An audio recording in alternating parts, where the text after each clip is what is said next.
caught in the crossfire. Was caught in the आदिवासियों का ये पारंपरिक हथियार है तीर धनुष, क्योंकि आदिवासी में सबसे पहले मुंडा लोग इस जंगल में आए और जंगलों में बहुत सारे भयंकर भयंकर खतरनाक जीव जंतुओं से वो लोग का सामना होता था। यही तीर और धनुष के द्वारा ही भगवान बिरसा मुंडा पूरा आदिवासी समाज को, मुंडा समाज को एकत्रित करके और उसका शोषण और अत्याचार के खिलाफ इस तीर धनुष से ही वो आंदोलन किए और हमारे ब्रिटिश हुकूमत को यहाँ से बाध्य होकर जाना पड़ा, भागना पड़ा यहाँ से।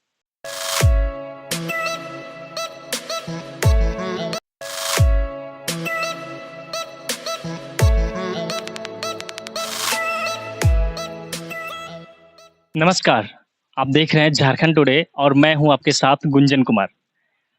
आज हम एक ऐसे लोगों से आपको मिलवाएंगे जो जिन्हें जो भी कहें आप, किसान कहें या फिर समाज सेवक या जनप्रतिनिधि कहें या फिर गांव के जो हैं पाहन कहें, जो भी कहें, अभी आप उनसे मिलवाएंगे, आपको बताएंगे। हम आज उनके घर पहुंचे हुए हैं और हम शुरू कर रहे हैं कि आपको दिखाने का प्रयास कर रहे हैं। ये देखिए, ये कुदाल, ये किसान का पहचान है। और इसके अलावा आप देखिए, इस क्षेत्र में देखिए पेड़ पौधे सजे हुए हैं। देखिए हर क्षेत्र में ये उन्हीं का है जिनसे मैं आपको अभी मिलवाने जा रहा हूँ। ये प्राकृतिक दृश्य देखिए, ये जो है इनके द्वारा सजा कर रखा गया है। अब मैं आपको एक पाहन यानी उन्हीं व्यक्ति को जो हम बता रहे हैं कि एक पाहन जी का घर दिखाएंगे, जिनके घर में पारंपरिक आदिवासी साज सज्जा रखा हुआ है। क्या हुआ है, जैसे वाद्य यंत्र हो गया या फिर वो जो शिकार करने की चीजें होती है, तीर धनुष, क्या बोलते हैं, मछली फंसाने का वो जो होती है वंशी वगैरह, वो भी दिखाएंगे। अब आप कह सकते हैं कि एक पाहन जी का घर हम पहुंचे हुए हैं। देखिए देखिए, यहाँ देखिए, ये नगाड़ा है, पारंपरिक वाद्य यंत्र। जब कार्यक्रम में ये बजता है तो समा बांध देती है। आप इस तरफ भी देखिए, ये सभी पारंपरिक वाद्य यंत्र देखिए। ये किसान का एक पहचान देखिए। ये जिन व्यक्ति से मैं आपको मिलवाऊंगा वो उन्होंने अपने हाथों से बनाया है। ये देखिए हल, और ये जो होता है एक तोनो बोलते हैं हम लोग इधर अपने लोकल क्षेत्र में। अगर आप हमें भारत के किसी अन्य कोने से देख रहे हैं तो ये फरसा भी आप बोलते हैं इनको। ये देखिए, ये किसान का पहचान है। हम इसलिए इससे पहले बताए थे कि एक ऐसे व्यक्ति से मिलाएंगे जिन्हें आप या तो समाज सेवक कह सकते हैं, या किसान कह सकते हैं, या एक पाहन कह सकते हैं जो अपने गांव का पूरा जिम्मेवारी जिन पर रहता है। देखिए, इससे मछली पकड़ा जाता है। ये देखिए, एक और भी है इधर, इस तरफ भी है। देखिए, ये देखिए, ये मछली फंसाने का काम आता है ये चीज़। अब इससे ये माना जाता है कि जब इसे तालाब में डालते हैं तो मछली जो उसमें फंस जाता है। इसके अलावा अभी जब हम बात कर रहे थे, एक ग्रामीण होने का भूमिका जब निभाते हैं तो ये तीर धनुष होना जरूरी होता है। ये देखिए, ये इस हालांकि निकल नहीं रहा है, हम जब टाइम मिलेगा तो हम निकाल के दिखाएंगे। और ये हथियार है, पारंपरिक आदिवासी हथियार। अभी पूरा निकल नहीं रहा है, हम जरूर निकाल के इसको दिखाएंगे। तीर धनुष, ढोल नगाड़ा, सब चीज यहाँ पर जमा है। एक ऐसे मल्टीपर्पज व्यक्ति, अब हम उनसे भी मिलेंगे। एक और उनका कुछ कार्यालय है जो हम दिखाने का आपको प्रयास करेंगे। जरा देखिए, ये देखिए, ये उनका रूम है यहाँ। और जो हम बाहर बताए थे, जब गर्मी हो या ज़्यादा दिक्कतें हो, लाइट कट गई हो, तो वहाँ बैठ के ये समस्या सुनते हैं लोगों का। लेकिन तब इसी कार्यालय में बैठ के लोगों की समस्याएं सुनते हैं। आप देखिए, ये धरती आबा भगवान बिरसा मुंडा की यहाँ तस्वीरें लगी हुई है। ये तस्वीरें लगा कर रखे हैं। और ये देखिए, इस तरफ प्राकृतिक प्रतीक भी है, इसलिए हम इन्हें प्राकृतिक प्रेमी भी कह सकते हैं। क्योंकि हम इनसे बातचीत, जब अभी हम इनसे बाहर में बात कर रहे थे तो इन्होंने बताया कि इन्होंने, हालांकि यहाँ जंगल और खनिज संपदा का भरपूर है, लेकिन बावजूद उनके इन्होंने अपने इस कैंपस में, जब हम आपको बाहर एक झलक दिखाते हैं, इस कैंपस में कई प्रकार के पेड़ पौधे लगाए हैं। उन्होंने बताया है हमें कि आम का पेड़, सागवान का पेड़, देखिए सागवान का पेड़ भी दिख रहा है यहाँ से, देखिए, देखिए आम का पेड़, सागवान का पेड़, पपीता वगैरह, खजूर वगैरह-वगैरह और भी कई प्रकार की पेड़ें लगाए हैं। सखुआ का भी पेड़ लगा हुआ है। देखिए, दिखाते हैं। इस तरफ जो है ये देखिए शरीफ़ा का भी पेड़ है, उस तरफ वो सखुआ का पेड़ है, ये कटहल का पेड़ है, बहुत प्रकार की पेड़ ये प्राकृतिक प्रेमी हैं। तो हम अब ज़्यादा देर नहीं करेंगे, हम मिलेंगे अब आपको नाम भी बता देते हैं मिलेंगे हम सुशील पाहन जी से। इससे पहले हम आपको बता रहे थे कि एक ऐसे व्यक्ति से मिलवाएँगे, जिसे हम किसान भी कहेंगे तो चलेगा। जिन्हें हम प्रतिनिधि जनप्रतिनिधि भी कहेंगे तो भी चलेगा। या भी हम इसके अलावे हम उन्हें एक साधारण-सा ग्रामीण भी कह सकते हैं तो भी चलेगा। लेकिन इससे बड़ी बात है कि वो इस गाँव के पाहन जी हैं, तो पाहन जी का एक क्या रोल होता है, यहाँ हमारे झारखंड में क्या महत्व है, वो हम लोग जानते हैं। अगर आप हमें झारखंड से बाहर देख रहे हैं, बाहर से देख रहे हैं तो ज़रूर आपको हम आज समझाने का प्रयास करेंगे पाहन जी किन्हें कहते हैं और उनका क्या ज़िम्मेवारी होता है। तो आइए हम मिलते हैं आज सुशील पाहन जी से। हम बता दें कि सुशील पाहन जी अभी वर्ष 2019 में खूंटी विधानसभा क्षेत्र से चुनाव लड़ चुके हैं विधानसभा की। हालाँकि चुनाव इनके पक्ष में नहीं रहा, लेकिन ये पहला प्रयास था।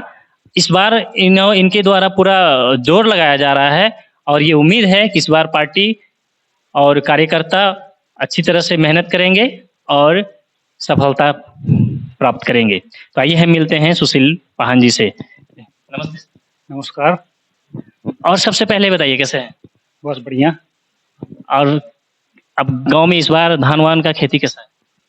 धान का खेती तो इस बार निराशाई है, क्योंकि बारिश इतना कम हुआ है, खेतों में पानी नहीं है, लोगों का बिचड़ा सूख रहा है, बूढ़ा हो रहा है, रोपने का समय करीब-करीब निकल ही गया है और पानी खेत में नहीं है, जिसके कारण किसान बहुत निराशा में हैं और फिर भी थोड़ा उम्मीद कर रहे हैं, लास्ट में भी आ जाए तो कुछ खेती हो जाएगा, लेकिन सब निर्भर करता है बारिश पर।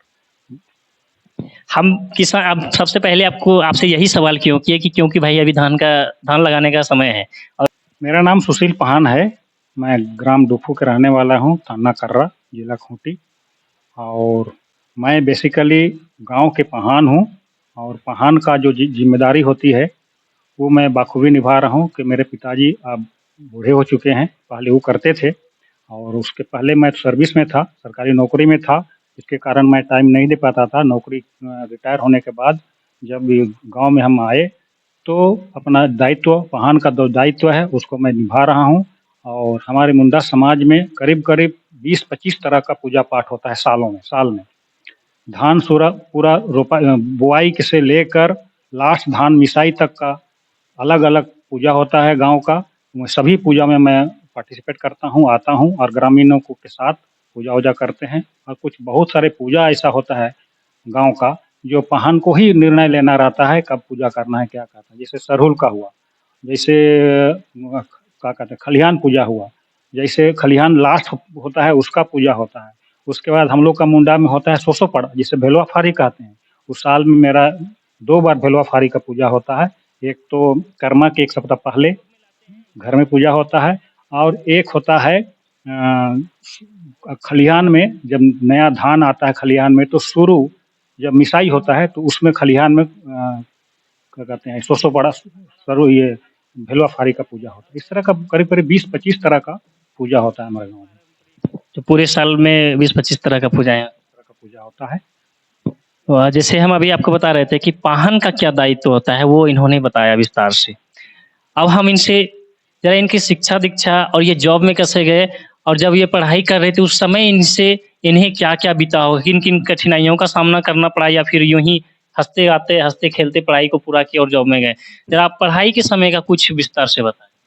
मेरा प्रारंभिक शिक्षा कर्रा आरसी स्कूल, मिशन स्कूल में हुआ था। पहला क्लास मेरा वहाँ एडमिशन हुआ था। मैं तीसरा क्लास तक वहाँ पढ़ाई किया, लेकिन उस टाइम देश का कुछ स्थिति ऐसा था, भुखमरी था, गरीबी था, जिसके कारण हम वहाँ सर्वाइव नहीं कर पाए। तो मेरे गार्जियन वहाँ से हमको उठा के बिरदा स्कूल में एडमिशन कराए। तो 3 क्लास तक मैं कर्रा मिशन स्कूल में पढ़ाई किया। उसके बाद बिरदा स्कूल में मैंने मिडिल पास किया और कर्रा हाई स्कूल में मैं हाई स्कूल का शिक्षा प्राप्त किया। उस दरमियान मुझे क्या कहते हैं, खेती बाड़ी में बहुत लगाव रहता था। तो मैं स्कूल जाने के पहले खेतों में काम करता था। खेतों में काम करने के बाद सुबह से लेकर 6 बजे से लेकर 9 बजे 3 साढ़े 3 घंटा मैं काम करने के बाद स्कूल जाता था। फिर शाम को स्कूल से आने के बाद फिर अपने खेल-कूद, फुटबॉल भी खेलते थे, हॉकी भी खेलते थे, वॉलीबॉल भी खेलते थे। बहुत सारे अभी मेरे दोस्त हैं, वो जानते हैं कि कर्रा भट्टी मैदान में हम लोग फुटबॉल खेलते थे, बिरदा के मैदानों में खेलते थे। तो मेरा खेलों में भी रुचि था और खेती-बाड़ी में रुचि है। उसके बाद मैं नौकरी में चला गया, 1980 में नौकरी में चला गया और 35-36 साल भारत सरकार का नौकरी करने के बाद मैं 2016 में मैं रिटायर, वो भी वीआरएस में रिटायरमेंट लिया, सेवानिवृत्त लिया, क्योंकि मैं देखा, मुझे भी एक हॉबी भी था कि मुझे सब कुछ समाजों के लिए कुछ करना है, समाज सेवा भी करना है। तो मैं 2 ढाई साल पहले समय पूरा, रिटायरमेंट का समय पूरा होने के पहले 2.5 साल पहले मैं वॉलंटरी रिटायरमेंट लेने के बाद समाज सेवा में मैं आ गया। समाज सेवा का मेरा हॉबी था और मैं आज भी करते आ रहा हूँ। इसी दरमियान मुझे झारखंड मुक्ति मोर्चा में सदस्य बनने का भी मौका मिला, मैं सदस्य बना और पार्टी ने मुझे विश्वास किया और मुझे टिकट दिया। 2019 का विधानसभा चुनाव में मैं विधानसभा से चुनाव लड़ा और क्योंकि मैं पहला था, फिर भी मेरा संतोषजनक रिजल्ट आया था, जीत हासिल नहीं हुई। लेकिन उम्मीद करता हूँ कि आगे अगर हमारा पार्टी हमको विश्वास करेगी तो आगे हम फिर चुनाव लड़ना चाहते हैं। हालाँकि जीत ये आपका पहला प्रयास था और हम लोगों ने भी देखा, क्योंकि हम भी यहाँ से खूंटी में ही थे, कि आपका पहले बार में इतना अच्छा रिजल्ट रहा। हमें लगता है कि अगर आप दूसरा प्रयास करेंगे, अगर आपको मौका मिला, तो आप इस बार, हमें लगता है कि सफलता ज़रूर आपको मिलेगी। इससे पहले हम जब बात कर रहे थे अभी, आपसे आपने बहुत कुछ बताया हमें। हम ये जानना चाह रहे हैं कि राजनीतिक में आने का, अभी जैसे इससे पहले आप बता रहे थे कि आपको समाज सेवा का हॉबी है, तो राजनीतिक में आने का प्रेरणा, वो एक होता है समाज सेवा, जो गाँव में रह के समाज सेवा करना होता है, विभिन्न प्रकार के काम। अब आप जैसे खास पॉलिटिक्स पार्टी से जुड़े हैं, ये प्रेरणा कहाँ से मिली और किस प्रकार से, कौन आपको यहाँ तक लाया? किनके प्रेरणा कहाँ से?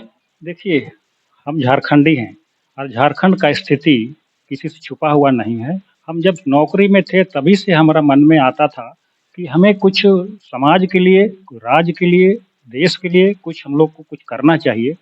इसी उद्देश्य के साथ हमको एक प्रेरणा मिली कि लोगों को देखते थे कि इनको कुछ मदद नहीं मिल रहा है, बहुत सारे भटक जाते हैं, ब्लॉक जाते हैं, तो लोगों का काम नहीं हो पाता है। तो हमें कुछ सेवा करने का मेरा मन में आया कि लोगों को कैसे सेवा किया जाए। तो कुछ सेवा करने के लिए कुछ प्लेटफ़ॉर्म की बहुत ज़रूरत होता है, किसी का सपोर्ट की बहुत ज़रूरत होता है, कुछ राजनीतिक पार्टी का झंडा लेके काम करने से ज़्यादा अच्छा रहता है। तो और मैं देखा कि झारखंड में झारखंडी पार्टी को मैंने चुना और झारखंडी पार्टी के तौर पर मुझे झारखंड मुक्ति मोर्चा अच्छा लगा और मैं जब नौकरी में था, तो शिबू आदरणीय गुरुजी का जो आंदोलन था, उसको मैंने देखा है। भले ही मैं उसमें शरीक नहीं हुआ हूँ आंदोलन में, लेकिन वो आंदोलन को देखा है और सही रास्ता में वो आंदोलन चला और उस सही रास्ता को अंजाम तक पहुँचाया। हमारे सबसे पहले तो मारंगो में जयपाल सिंह ने झारखंड अलग करने का बात उठाया था, 1939-38 में इसका अलग करने का उठाया था।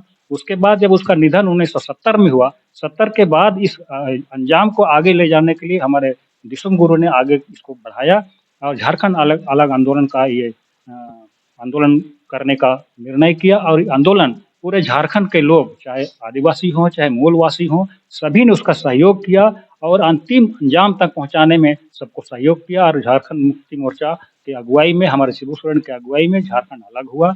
और जब अलग हुआ तो झारखंड का आदिवासियों को, चाहे मूलवासियों का, चाहे झारखंडियों को जो हक अधिकार मिलना चाहिए, वो मिलने के लिए एक स्थानीय और झारखंड मुक्ति मोर्चा को सत्ता में आना बहुत ज़रूरी था। इसी उद्देश्य के साथ मैंने झारखंड मुक्ति मोर्चा ज्वाइन किया और झारखंड मुक्ति मोर्चा ही मुझे विश्वास करके टिकट दिया और सरकार बनी। भले ही मैं चुनाव नहीं जीता, लेकिन सरकार बनी, बहुत अच्छी बात है। आगे भी बनेगी ऐसी मेरी उम्मीद है और पार्टी जिसको भी मौका देगा, चुनाव लड़ेगा, हमें भी देगा तो हम ही चुनाव लड़ेंगे। लेकिन पार्टी अगर हमको टिकट देती है, नहीं देती है, उसको कोई नहीं पड़ता है, लेकिन हम समाज का सेवा करते रहेंगे। झारखंड मुक्ति मोर्चा के साथ हम जुड़े रहेंगे। ये मेरा विश्वास है कि झारखंड मुक्ति मोर्चा है, झारखंड की भलाई को देख सकता है, इसको इसका विकास की ओर आगे ले सकता है। हम आपसे और ये पूछना चाहेंगे कि झारखंड खनिज संपदाओं से भरा हुआ है। लेकिन आज भी यहाँ गरीबी चरम पर है, लोग बेरोजगार यहाँ ज़्यादा हैं, भूखमरी है। क्या कहना चाहेंगे इस विषय पर? बहुत दुखद है, चिंतनीय है, क्योंकि जिस प्रदेश में इतना खनिज संपदा है, वहाँ के लोग, वहाँ की जनता मतलब गरीब गरीब से जूझ रहा है, ये बहुत ही दुखद है। इसका कारण बहुत सारे हैं, ये कारण को कहना अभी उतना उचित नहीं होगा, लेकिन इसके झारखंड के लिए खनिज संपदा के लिए उचित पॉलिसी बनने की ज़रूरत है। तभी कुछ हो पाएगा। जैसे खनिज संपदा के लिए जो पॉलिसी बनता है, लोगों को, यहाँ का लोगों को किस तरह से उसका फ़ायदा मिले, रॉयल्टी का फ़ायदा मिले और खनिज संपदा में इसका हक अधिकार है। जैसे 5वीं अनुसूची में साफ-साफ क्लियर किया हुआ है कि खनिज संपदा, जिसके ज़मीन में खनिज है वही उसका मालिक होगा, लेकिन वो हो नहीं पा रहा है। इसका कई कारण है, इसमें आगे बहुत काम करने की ज़रूरत है। आशा है कि झारखंड मुक्ति मोर्चा को जब पूर्ण बहुमत मिलेगी तो हमको लगता है कि ये ज़रूर इस पर काम करेगी। चलिए, आप राज्य के बारे में इतना कुछ सोच रहे हैं, बताए। अब हम एक सवाल करना चाहेंगे। अगर आपको खूंटी की जनता इस बार मौका देती है, तो किस प्रकार से आप इन्हें सँवारने का प्रयास करेंगे? कैसे होगा आपका खूंटी का सपनों का खूंटी? ज़रा इसके बारे में भी लोग आपको देख रहे हैं, ये भी बताइए। खूंटी एक आदिवासी बहुल जिला भी है और यहाँ का परंपरा, यहाँ का संस्कृति बहुत ही रिच है। तो और यहाँ का नवयुवक में बहुत हुनर भी है, ताकत भी है। आप सभी जानते हैं कि यहाँ का खूंटी से अंतर्राष्ट्रीय, राष्ट्रीय स्तर के खिलाड़ी यहाँ पर निकल के जाते हैं, लेकिन उसको उचित प्लेटफॉर्म नहीं मिलता है। उचित शिक्षा नहीं मिल पाती है। हमको क्वालिटी एजुकेशन चाहिए, किसानों के लिए सुविधा चाहिए, उसको सिंचाई की सुविधा चाहिए, उसमें जो उसका फसल होता है उसको कोल्ड स्टोरेज की सुविधा चाहिए और बच्चियों को पढ़ाई लिखाई के लिए भी सुविधा चाहिए, हॉस्टल चाहिए। ये मेरा मुख्य एक विजन है, मेरा सोच है। खूंटी की जनता को इस तरह का सुविधा मिले तो निश्चित तौर पर खूंटी आगे बढ़ेगा और भगवान बिरसा मुंडा की जन्मस्थली है, उसका कर्म भूमि है। बहुत दुख के साथ कहना पड़ता है कि हम भगवान बिरसा मुंडा के नाम से झारखंड अलग किए हैं और हम आज यहाँ जो भी राज कर रहा है झारखंड में, वो भगवान बिरसा मुंडा के नाम से राज हो रहा है, लेकिन आज तक खूंटी का विकास नहीं हो पाया है। अभी प्रयत्नरत हैं, लेकिन बहुत कुछ करने की ज़रूरत है। ये मेरा विजन है।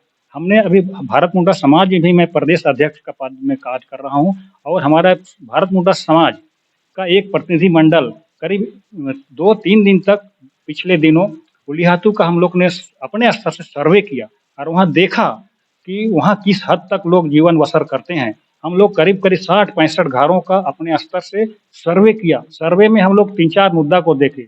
सबसे मुद्दा देखे कि वहाँ पढ़ाई लिखाई का क्या स्तर, कितना लोग पढ़ा लिखा है, उन लोग का खेती बाड़ी में लायक जमीन कितना है, उसका मतलब आय का क्या स्रोत है और वो जीवन बसर किस तरह से कर रहा है, इसका हम लोग ने अध्ययन किया और अध्ययन करने के बाद मैंने उसका एक रिपोर्ट, मैं अपने स्तर से एक रिपोर्ट बनाया। करीब 25-30 पेज का रिपोर्ट बना है और उसको रिपोर्ट को मैंने मुख्यमंत्री कार्यालय में सबमिट भी किया हूँ कि मैं और सुझाव के साथ कि भगवान बिरसा मुंडा का गाँव को एक विशेष दर्जा, विशेष योजना के तहत उसको विकास किया जाए, वहाँ का लोगों को रोजगार से जोड़ा जाए, वहाँ का लोगों को शिक्षा से जोड़ा जाए, वहाँ का लोगों को स्वास्थ्य से जोड़ा जाए, क्योंकि भगवान बिरसा मुंडा का अगर गांव विकास नहीं करेगा तो जितना भी विकास करें झारखंड अधूरा रहेगा। ये मेरी सोच है। कई प्रकार की आज भी समस्याओं से जूझ रहे हैं खूंटीवासी। हम जब इससे पहले हम कुछ दिनों पहले मिले थे भगवान बिरसा मुंडा के वंशज से, तो उन्होंने बताया कि वहाँ हॉस्पिटल बना दिया गया है लेकिन डॉक्टर नहीं आते हैं। विद्यालय है लेकिन टीचर को जो है सरकारी कार्यों में विभाग द्वारा लगा दिया जाता है, टीचर वहाँ अनुपस्थित रहता है। तीसरा, जब हम वहाँ पहुँचे तो देखे उस दिन एक छोटा सा पानी का टंकी था, जल मीनार, उसको रिपेयरिंग करने के लिए मिस्त्री लोग लगा हुआ था। जब हमने उनसे बात किया भगवान बिरसा के वंशज से, तो उन्होंने बताया कि जब यहाँ प्रशासन की टीम आने वाली है इसलिए जो है इस पानी टंकी को रिपेयर किया जा रहा है, नहीं तो पिछले कई महीनों से ऐसे ही सड़ रहा था। क्या ये कैसा विकास है? वही तो हम कह रहे हैं, विकास नहीं के बराबर है, केवल दिखावा हो रहा है। ये पिछले दिनों आप लोग को मालूम होगा कि केंद्र से भी बहुत टीम आया था, बहुत बड़े नेता लोग, बड़े लोग आए थे और भगवान बिरसा मुंडा के जमीन धरती से, उसके जन्मस्थली से वहाँ का मिट्टी को ले जाया गया। वो क्या पर्पस था मिट्टी ले जाने का, वो हमको समझ में नहीं आता है।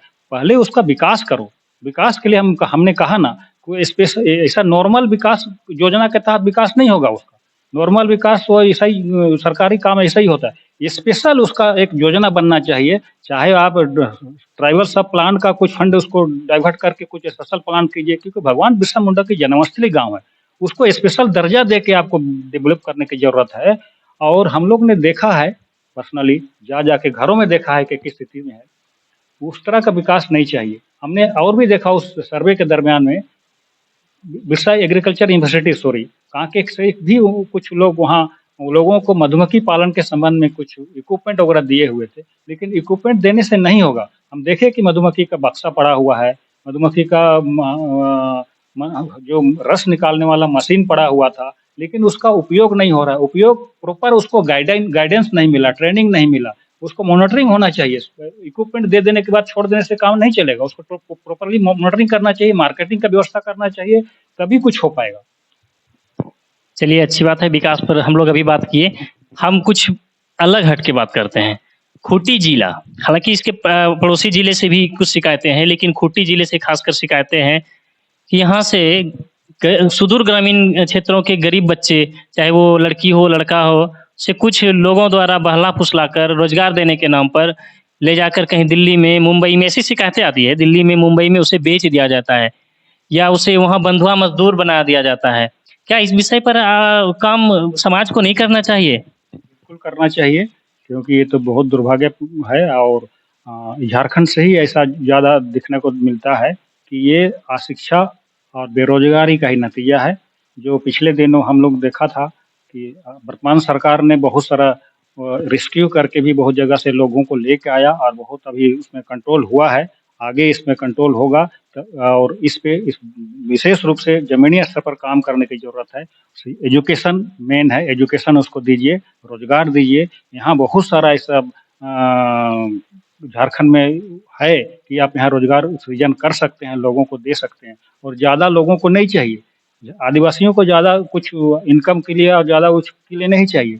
यहाँ प्रॉपर खेती चाहिए, प्रॉपर का ट्रेनिंग चाहिए, बागवानी चाहिए। इस तरह का अगर रोजगार करेगा तो निश्चित तौर पर लोग बाहर जाने से रुकेगा और पढ़ाई लिखाई आगे बढ़ेगा, तो निश्चित विकास करेगा झारखंड। बहुत कुछ बताएं आपको, हमारे खूंटी जिला ही नहीं बल्कि देश या दुनिया के कई हिस्सों में लोग देखते हैं आपको। हम बता दें कि जहां भारत के अलावे भी दूसरे देशों से भी झारखंड के खूंटी सर्च करके लोग देखते हैं, खूंटी की स्थिति के बारे में लोग देखते हैं। हालांकि भाषा अलग अलग होने के बाद हमसे उनसे बात नहीं हो पाता है उनका, लेकिन भाव से तो ये लगता है कि उन्हें भी यहाँ की चिंता है। सुशील जी से हम खुद इनको कहेंगे कि आप एक नेताजी भी हैं, आप एक पाहन जी भी हैं, आप एक साधारण किसान भी हैं। तो ज़रा हम सबसे पहले किसान का जो काम होता है या फिर एक ग्रामीण का या एक पाहन का जो कुछ उनका पारंपरिक हथियार होता है या वाद्य यंत्र होता है, हम वो भी देखना चाहेंगे। लोग आपको देख रहे हैं और ज़रा दिखाइए ये सब क्या है, उधर क्या है, ये क्या है, आप बताइए। आदिवासियों का ये पारंपरिक हथियार है तीर धनुष, क्योंकि आदिवासी में सबसे पहले मुंडा लोग इस जंगल में आए और जंगलों में बहुत सारे भयंकर खतरनाक जीव जंतुओं से वो लोग का सामना होता था। तो वो सामना कैसे किया जाए, उसके लिए हमारे आदिवासी पूर्वजों लोगों ने इसका आविष्कार किया, तीर धनुष का। उसका रक्षा के लिए किए हैं ये तीर धनुष। जरा चढ़ा, जरा दिखाइए। ये तीर है, ये तीर है, देखिए ये तीर है, ये धनुष है। इस तरह से कोई भी जंगल में अगर जंगली जानवर सामना होता था तो इसी से अपना रक्षा करते थे लोग। तो खींच के ऐसे मार देना है, इसे खींच के मार देना है। तो देखें, ये आदिवासियों का पारंपरिक हथियार है। जैसे सुशील जी बता रहे थे, पुराने जमाने में जब जंगली जानवर अटैक करते थे तब उनसे बचाव के लिए इस हथियार का प्रयोग होता था। हम साथ में ये भी बता दें कि सुशील जी कुछ बता रहे हैं इस तीर धनुष के बारे में, कैसे भगवान बिरसा मुंडा ने अंग्रेजों के पसीने छक्के छुड़ा दिए थे। पसीने का तो खैर बातें ही छोड़ो। कैसे अंग्रेज यहाँ से भागने पर मजबूर हो गए? बस वही यही तीर और धनुष के द्वारा ही भगवान बिरसा मुंडा पूरा आदिवासी समाज को, मुंडा समाज को एकत्रित करके और उसका शोषण और अत्याचार के खिलाफ इस तीर धनुष से ही वो आंदोलन किए और हमारे ब्रिटिश हुकूमत को यहाँ से बाध्य होकर जाना पड़ा, भागना पड़ा यहाँ से। जरा सुशील जी से कहेंगे कि दिखाइए मछली आप इससे कैसे फंसाते हैं? ये देखिए मछली फंसाने का यंत्र।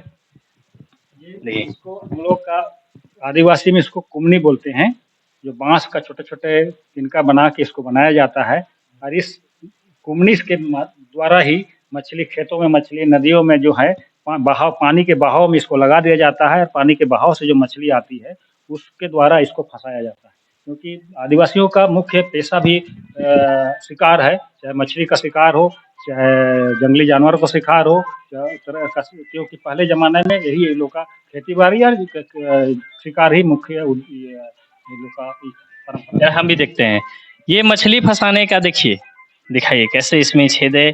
जब मछली इसमें एक बार घुस गया तो निकलने का कोई उपाय नहीं है उसको। तो ये हो गया। अब हम इनसे जानेंगे कि वाद्य यंत्र जो था, हम इससे पहले दिखाए थे आपको। ये देखिए इस तरफ देखिए, जरा इसके बारे में बताइए, इससे कब इसको प्रयोग में लाते हैं? मुंडा समाज के अभी पर्व त्योहार, चाहे कर्मा हो, चाहे सरहुल हो, चाहे अन्य कोई भी त्योहार हो, इसको बजाया जाता है।